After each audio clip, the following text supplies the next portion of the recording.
अस्सलाम वालेकुम। उम्मीद है कि आप सब लोग खैरियत से होंगे। अल्हम्दुलिल्लाह मैं भी बिल्कुल खैरियत से हूँ। और आज का जो टॉपिक है वो बहुत ज़्यादा इंटरेस्टिंग है। इस टॉपिक में बहुत ज़्यादा इंपॉर्टेंट पॉइंट मैं इसलिए कह रही हूँ कि हमारे यहाँ पाकिस्तान में हर फैमिली, हर बंदा पॉलिटिशियंस में आया हुआ है, पॉलिटिक्स बना हुआ है। और ये पॉलिटिक्स, जिस पॉलिटिक्स की आज मैं बात कर रही हूँ, वो पॉलिटिक्स है पेरेंट्स के दरमियान, मम्मा और पापा के दरमियान। मतलब हमारा पाकिस्तान को पॉलिटिक्स में इतना ज़्यादा इन हो चुका है, हुकूमत हम तो खुद ही आपस में पॉलिटिक्स में लगे हुए हैं। तो जिस पॉलिटिक्स की मैं बात करूँ वो है फैमिली पॉलिटिक्स। फैमिली पॉलिटिक्स इस तरह से कि मैं आपसे कुछ पॉइंट ऐसे डिस्कस करना चाह रही हूँ जो आप वाकई उसको अगर ऑब्जर्व करेंगे तो आपको भी लगेगा कि मैं बिल्कुल सही बात कर रही हूँ। और इन पॉइंट्स की वजह से बच्चों की मेंटल हेल्थ कितनी ज़्यादा डिस्ट्रॉय हो रही है और उनकी लाइफ में कितनी ज़्यादा प्रॉब्लम्स आ रही हैं। तो सबसे पहली पॉइंट ये है कि हम जब भी अपने बच्चों से कभी भी कोई बात कर रहे होते हैं तो हम ना जो मियाँ बीवी होते हैं आपस में, मोस्टली जो फादर होते हैं वो बच्चों को ब्लेम कर रहे होते हैं कि बेटा आप तो अपनी मम्मा की तरह हो, आपको तो आपकी मम्मा ऐसी हैं, आप उनकी तरह हो, आप उनकी तरह बिहेव करते हो। और जो मदर होती हैं वो मोस्टली अपने बच्चों को शो कर रही होती है कि बेटा आप तो अपने फादर की तरह हो, आपकी हरकतें वैसी हैं, आपके बाबा ने मुझे कभी ज़िंदगी में सुकून नहीं लेने दिया, अब आप लोग शुरू हो गए हो। तो ये एक दूसरे के ऊपर ब्लेमिंग है। मतलब हम तो रिश्तों को ही भूल जाते हैं कि मियाँ बीवी का रिश्ता और औलाद का रिश्ता किस लेवल पे है। और हम एक दूसरे को ब्लेमिंग कर रहे होते हैं और हम उन रिश्तों को लेके ब्लेमिंग कर रहे होते हैं। हम नहीं समझ रहे होते इस चीज़ को। हम तो अपने दिल की ठंडक के लिए, अपने मेंटली सुकून के लिए, अपनी भड़ास निकालने के लिए सारी बातें कर रहे होते हैं, लेकिन हम समझ ही नहीं रहे होते कि ये सारी बातें हमारे बच्चों को किस कदर ख़राब कर रही हैं और उनकी मेंटल हेल्थ कितनी डिस्टर्ब हो रही है। हम तो बस अपना ज़हनी सुकून चाह रहे होते हैं, अपने अल्फाज इस्तेमाल कर रहे होते हैं और हम अल्फाज नहीं इस्तेमाल कर रहे होते हैं, हम तीर इस्तेमाल कर रहे होते हैं। और हम समझ रहे होते हैं कि भाई मैंने जो कह दिया बस मेरा तो कलेजा ठंडा हो गया। अब अगले बच्चे की जो सिचुएशन हो, जो हो, इस पॉइंट पे बच्चे की जो मेंटल हेल्थ होती है वो इतनी डिस्टर्ब हो रही होती, ना तो उसको समझ आती है कि मेरी मम्मा ठीक है, ना उसको समझ आती है मेरे बाबा ठीक है। तो बच्चा आप दोनों को जज करता करता उसकी अपनी पर्सनैलिटी ख़त्म हो जाती है। आप उसको बाबा अपनी साइड पे कर लेते हैं, कभी मम्मा अपनी साइड पे कर लेती हैं।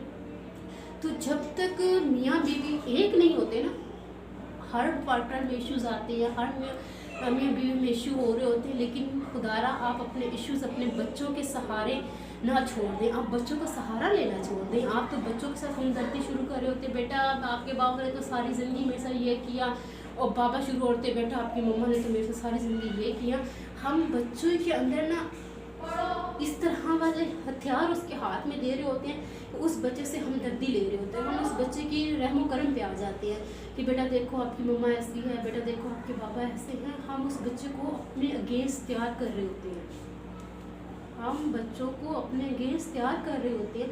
खुदारा अपने आप दोनों मियाँ बीवी अपने अंदर थोड़ी सी प्राइवेसी रखें। आपकी प्राइवेसी, बहुत सारे इश्यूज़ होते हैं, बहुत सारे प्रॉब्लम्स आ जाते हैं, जिससे आप लाइफ ऐसी है मियाँ बीवी के जिसमें लाजमी तौर पर प्रॉब्लम्स आती हैं, लेकिन आप अपनी प्रॉब्लम्स को अपने बच्चों के सामने डिस्कस ना करें और बच्चों का सहारा लेना छोड़ दें। बच्चे बहुत ज़्यादा मेंटली टॉर्चर हो जाते हैं और वो फिर बड़े होकर जहाँ से उन्हें फ़ायदा नज़र आ रहा होता है वो मम्मा को बाबा के खिलाफ बात करते हैं कि बाबा मम्मा ने तो ये बात की थी, वहाँ से फ़ायदा निकाल लिया। फिर मम्मा को ये बोल रहे थे बाबा ने ये बात की, वो वहाँ से फ़ायदा निकाल रहे होते हैं। तो हम किस तरह से पॉलिटिक्स खेल रहे हैं घर में, रिश्ते ख़त्म होते जा रहे हैं। थोड़ा सा जो हुकूमती लोग हैं उनको ये काम कर लेने दें, वो बहुत अच्छे तरीके से कर रहे हैं। हमें अपने रिश्तों को, अपने इक़्तिदार को, अपने बच्चों को उनके लेवल तक रखना है। जो दूसरा पॉइंट है जो बहुत कॉमन है, जो कि मोस्टली हर पेरेंट्स, इवन हर एक ऐसा पेरेंट्स है जो हर एक बच्चे को लाइफ में लाजमी ये बात कहता है। जो ये बात है वो सबसे ज़्यादा इस मामले में कही जाती है कि जब बच्चा कुछ भी कर रहा होता है ना, जो बच्चा किसी भी एज में होता है, हम बच्चों को कंपटीशन दे देते हैं। हम कंपटीशन इस पॉइंट ऑफ व्यू से देते हैं कि बच्चे को बोलते हैं कि बेटा जब आपकी एज का मैं था या आपकी एज की मैं थी, मैं तो ये करती थी, आपकी एज में मैं ये कर लेती थी, मैं वो कर लेती थी, मैं बड़ी फर्माबरदार थी, मैं बड़ा अदब पर्सन था। तो बच्चों को आप अपने दरमियान मुकाबला शुरू कर रहे हैं। हमेशा कंपटीशन दो मुखालिफ लोगों में होता है। कंपटीशन का मतलब हमेशा ये होता है कि एक बंदा जीतेगा और एक बंदा हारेगा। आप अपने ही बच्चे को अपने मुकाबले खड़ा कर रहे हैं। आप अपनी एज देखें, अपना दौर देखें, अपना घर के रवायात आपके चेंज थे। आप वही पेरेंट्स हैं जैसे आपके पेरेंट्स थे। अगर आप वैसे ही एग्जैक्ट पेरेंट्स हैं जैसे आपके पेरेंट्स हैं, फिर तो आप कह सकते हैं ना कि भी ठीक है आप भी बिल्कुल वैसे हो जैसे हम थे। हमेशा दौर के साथ चीज़ें बदलती हैं। अगर आप दौर के साथ ख़ुद को चेंज करेंगे तो आप सर्वाइव कर सकेंगे, आप अपनी सोसाइटी में मूव कर सकेंगे, अपने बच्चों को लेकर चल सकेंगे। बेटा भी ये समझ रहा होता है, कंपटीशन कर रहा होता है कि अच्छा मुझे, वो फिर आपके सामने आप जैसा शो करेगा, लेकिन एक्चुअली वो वैसा नहीं होगा। बाहर सोसाइटी में, लोगों में, स्कूल्स में, कॉलेजेस में वो अपने आप को वैसे ही रिप्रेजेंट करेगा जैसे उसके अपने माइंड में अपनी पर्सनैलिटी का इमेज है। लेकिन जैसे ही वो आपके सामने आएगा तो आपको वैसे ही शो करके दिखा रहा होगा जैसे आप चाह रहे हो, तो आपको खुश कर रहा होता है, आपको एक्चुअली वो बेवकूफ़ बना रहा होता है। तो बच्चों से तो ये कहना आप स्टॉप कर दें कि बेटा आप इस स्टेज में ऐसा था, आप ऐसे हो। बच्चों के साथ आप क्यों कंपटीशन करते हो? वो आपकी औलाद है, आप उनको उनके पॉइंट्स, उनके पॉजिटिव पॉइंट निकाल के दें। आप बच्चों से ये कहा करें, बेटा आपकी उम्र में तो इतना ज़्यादा नहीं पढ़ सकता था, आप तो बहुत अच्छा पढ़ रहे हो बेटा, मैं इतना ज़्यादा आपकी एज में फर्मा बरदार नहीं था। आप हमेशा बच्चों के प्लस पॉइंट पर नज़र रखें, प्लस पॉइंट, क्योंकि हम उनको पॉलिश करना है। आप उनको पॉलिश तब करते हैं ना जब चमकी हुई चीज़ को चमकाते हैं। हम कोयला लेकर तो नहीं उसको चमकाना शुरू कर दें कि चलो कोयला लो और शुरू हो जाओ। तो हम भी बच्चों के साथ उनकी नेगेटिविटी को इतना हाईलाइट कर देते हैं कि बच्चा अपने आप को वही समझना शुरू कर देता है। हमें हमेशा बच्चे की प्लस पॉइंट को हाईलाइट करना चाहिए ताकि उसके अंदर प्लस पॉइंट मल्टीप्लाई हो, वो ज़्यादा से ज़्यादा पॉजिटिविटी की तरफ मूव करे। और जो आज का तीसरा पॉइंट है जिसमें से बच्चे की मेंटल हेल्थ और आपकी अटैचमेंट और पॉलिटिक्स इसमें बहुत ज़्यादा देखी जाती है, वो ये होती है ना कि हम बच्चों को अपने रिलेटिव जो होते हैं उनके अगेंस्ट कर रहे होते हैं। इस तरह से कि जो हस्बैंड है वो कहते हैं भी आपके ननियाल वाले ऐसे हैं, आपके मामू ऐसे हैं, आपकी खाला ऐसी हैं, फ़लाँ ने मेरे साथ ये किया था, फ़लाँ ने मेरी इज़्ज़त नहीं की थी, फ़लाँ ने यूँ कर दिया था। और जो मदर होती है वो अपने ससुराल को डिस्कस कर रही होती है, बच्चों से हमदर्दियाँ ले रही होती है। आपका रिश्ता उन लोगों के साथ और होता है, आपके बच्चों का रिश्ता और होता है। अगर किसी मदर की वो नंद हैं तो आपके बच्चों की वो फुफ्फू हैं। आप एक जैसे रिश्ते क्यों एक्सेप्ट करते हैं? उनका ट्रीटमेंट आपके साथ और होगा, आपके बच्चों के साथ और होगा। आप अपने बच्चों को हथियार बना के इस्तेमाल कर रहे होते हो। आप इतने मतलब अपनी ज़िंदगी का आप लोगों का सहारा नहीं है, कुछ नहीं है, तो बच्चों को इस्तेमाल करना छोड़ दें। आप बच्चों को उनकी मेंटल हेल्थ के अकॉर्डिंग देखिए। हमेशा कोशिश करें आप बच्चों को अपने ख़ानदान के प्लस पॉइंट बताएं, क्योंकि आप जब भी बच्चों के प्लस पॉइंट बच्चों को बताएंगे तो बच्चा अपने ख़ानदान पे खुश होगा, वो लोगों में 4 लोगों में बैठ के बात कर सकेगा। ना कि आप अपने इख्तलाफात बच्चों में मुंतकिल करें।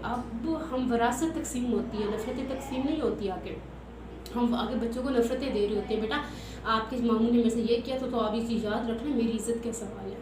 इतने ईगो ना अपने अंदर क्रिएट करें कि आपकी नफ़रतें आपके ही नस्लों को भुगतनी पड़े। तो बच्चों को उनकी ज़िंदगी, उनकी स्पेस और उनके किरदार उनको दें, उनको हमेशा प्लस पॉइंट की तरफ मूव करने की कोशिश करें। बच्चे अपने रिश्तों को लेकर संभालें। आपको नहीं पता आप एज अ पेरेंट्स आपकी ज़िंदगी कब तक है कब तक नहीं है, कम अज़ कम आप बच्चों में रिश्तों की पहचान पैदा करवाएं ताकि वो रिश्तों की कदर करें। कल अगर अल्लाह ना करे आपको कुछ होता है, आपकी लाइफ में कोई भी प्रॉब्लम है, तो कम अज़ कम बच्चों के पास रिश्तेदारों का सहारा होना चाहिए। मोहब्बतें बांटें, बच्चों में मोहब्बतें पैदा करें, बच्चा आपको रिटर्न मोहब्बत करेगा। मैंने पहले भी एक वीडियो में आपको कहा था कि बच्चा हमारा बैंक होता है। हम बच्चे के अंदर जो डिपॉजिट करेंगे हम फ्यूचर में उससे वही चीज़ वापस लेंगे। तो अगर आप बच्चों में नफ़रतें दे रहे हो तो ऑटोमेटिकली उसमें नफ़रतें आप रिसीव करेंगे। चाहे आप जितनी मर्जी मजदूरियाँ कर लें, जितनी अच्छी अकेडमियाँ पढ़ा लें, जितने अच्छे आप उनको स्कूल में करवा लें, इसका कोई फ़र्क नहीं होने वाला। आपकी जो तरबियत होती है वही उस बच्चे का मुस्तकबिल होता है, क्योंकि आदतें बच्चों के मुस्तकबिल बनाती हैं। पॉइंट 4 ये होता है कि जब भी कोई गलती होती है ना, बच्चों से कोई गलती हो जाती है तो हमेशा मियाँ बीवी एक दूसरे को ब्लेम कर रहे होते हैं। इसकी आपको बहुत सारे एग्जांपल्स मैं ये भी बता दूँ कि जब अगर हम लोग पेरेंट्स मीटिंग होती है, पेरेंट्स को बुलाते हैं, तो मदर्स पेरेंट्स को कह रही होती हैं कि जो बच्चा बिगड़ा है ना ये अपने बाप की वजह से बिगड़ा, और बाबा कह रहे थे ये बच्चे के अंदर आप देख रही है ना जो भी प्रॉब्लम है, बच्चा जो भी शरारतें कर रहा है, ये इसकी मम्मा ने इसकी तरबियत ही नहीं की। अब बच्चे के सामने ही एक दूसरे को ब्लेम कर रहे हैं। खुदारा एक दूसरे की इज़्ज़त करें, इज़्ज़त करवाएँ और इज़्ज़त बनाएँ। आपके अंदर जो इख्तलाफात हैं वो आपकी अपनी एक मियाँ बीवी का मसला होता है, उनको बच्चों के अंदर मुंतकिल ना करें, क्योंकि बच्चे ने माशरे को फेस करना होता है। पेरेंट्स जो बाबा है वो हमेशा उसका बाबा ही रहेगा, जो उसकी मम्मा है वो हमेशा मम्मा रहेगी। बाबा मम्मा की जगह लेने पे लगे हुए हैं और बाबा है वो कहते हैं कि मैं मम्मा की जगह पे आ जाऊँ। आप दोनों अपनी वैल्यूज़ जनरेट करवाएं, आप दोनों इम्पोर्टेंस बनाएं और बच्चे के सामने आप एक चीज़ डिफ़ाइन कर लें कि एक का तो रोब लाजमी होना चाहिए। आप बच्चों की जब भी परवरिश के ड्यूरेशन में हैं तो आप एक चीज़ ध्यान रख लें कि आप दोनों में से किसी एक ने तो ये जिम्मेदारी लेनी है कि आप एक का डर होना लाजमी है।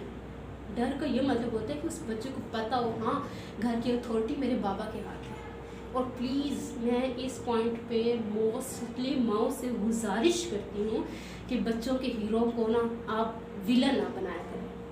मेहरबानी होगी आपकी। बच्चों के जो हीरो होते हैं ना वो उनके फादर होते हैं, उनके बाबा होते हैं। क्योंकि जब आप उनके हीरो को ही आप ये कह रहे हो कि आपका बाबा इस तरह से तो वो आप उसके अंदर नफरत पैदा कर रहे हैं। वो सबसे सायेदार जो दरख्त होता है औलाद के लिए वो उसका बाप होता है। और बाप अगर दिन मजदूरी पे गया हो और पीछे से माँ सो कह रही बेटा तुम्हारा बाप तो ऐसा है, तुम्हारा बाप तो ऐसा है, तुम्हारा बाप तो ऐसा है, आप अपने हस्बैंड के खिलाफ बच्चे तैयार नहीं कर रहे हो, आप अपने खिलाफ बच्चों को तैयार कर रहे हो, क्योंकि आपने तो नफरत का एलिमेंट उनके अंदर कन्वर्ट कर दिया।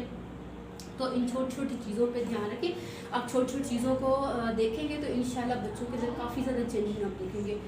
एक और पॉइंट जो बहुत ज़्यादा इंपॉर्टेंट है कि आप बच्चों के सामने ही पैसे की तंगी की करना शुरू कर देते कि मेरे पास ये चीज़ नहीं है, मेरे पास ये चीज़ नहीं है, मेरी नौकरी नहीं है, मेरा कारोबार अच्छा नहीं चल रहा है। तो बच्चा अंदर से बड़ा कंफ्यूज हो जाता है। उसका जो कॉन्फिडेंट होता है वो सोसाइटी में जाके मूव नहीं कर सकता। उसके माइंड में ये चल रहा है मेरे बाबा के पास तो कुछ नहीं है। अगर आपके पास नहीं भी कुछ है तो आप बच्चे के अंदर थोड़ा सा अपना ये पावर पॉइंट रख दें कि बेटा कोई बात नहीं, हो जाएगा।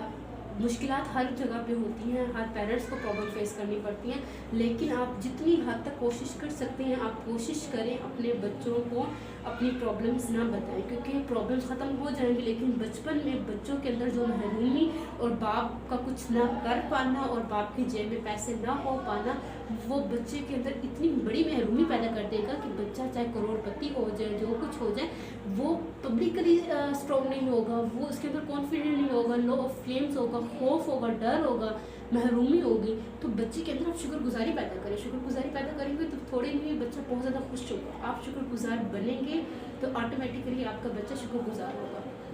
तो इससे बेहतर है कि आप थोड़ी थोड़ी बातों को समझें और हमेशा आप बच्चों के साथ हमेशा इस तरह से ट्रीट कर रहे होते हैं कि जैसे आपने ना किसी और के बच्चे की परवरिश करनी है।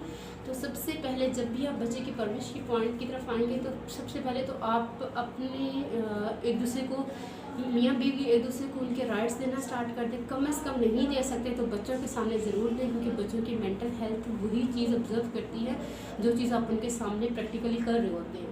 अब तो इतनी ज़्यादा सर्चेज आ चुकी हैं, अब तो हर चीज़ पे सर्च हो चुकी है कि आपको बच्चों को किस तरह से ट्रीट करना चाहिए। अगर आप बच्चों को एक अच्छा मुस्तकबिल देना चाहते हैं तो आप उनके मेंटली हेल्थ को समझेंगे, आप उनके माइंड को समझेंगे, उसके अकॉर्डिंग आप ट्रीट करेंगे तो आपका बच्चा सक्सेस है। वरना अच्छे स्कूलों में पढ़ाने से, अच्छी जगह पढ़ाने से, उनके लिए जदादे बनाने से, बच्चों के लिए जदादे ना बनाएं, उनके लिए एक अच्छा इंसान उनको बना दें।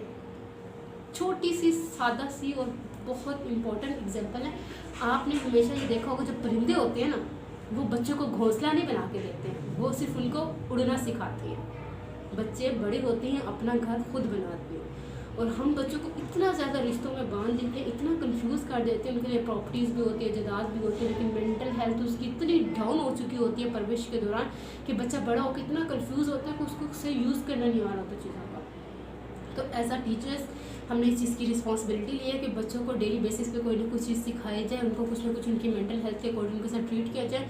तो ये वीडियोस भी मैं इसलिए शूट कर रही हूँ उन पेरेंट्स के लिए जिनके बच्चे मेरे पास हैं, ताकि मैं ये नहीं चाहती कि मेरा बच्चा 100% मार्क्स वाला, मैं चाहती हूँ मेरा बच्चा हमेशा स्ट्रॉन्ग मेंटल हेल्थ हो, गुड डिसीजन हो, हैप्पीनेस लाइफ करे और अपनी लाइफ में सक्सेस को लेकर चले, ना कि रट्टा रटाई बुक्स और डिग्रियाँ लेकर हमारा बच्चा चले ना।